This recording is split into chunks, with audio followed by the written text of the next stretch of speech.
এটা হচ্ছে বাড়ির পাশে যারা দই বানায়, ঘি বানায়, ছানার মিষ্টি বানায়, ওদের থেকে আমার শ্বশুর আনাইছে এখন ঘি, একদম অর্গ্যানিক 1 নাম্বার খাঁটি গাওয়া ঘি।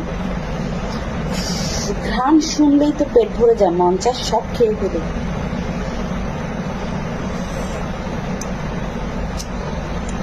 এটা দিয়ে এটা আমার শ্বশুর আমাকে গিফট করছে, বাসায় নিয়ে এটা দিয়ে সেমাই খাবো, পোলাও খাবো, বিরিয়ানি খাবো, এবং ভাত দিয়ে খাবো, ডিম দিয়ে খাবো, খুব মজা হবে, মজা করে খাবো আমি Chittagong. Thank you so much আমার শ্বশুর আব্বাকে আমাকে ঘিটা দেওয়ার জন্য। আমার জন্য আবার দুধ পাঠাইছে আমার।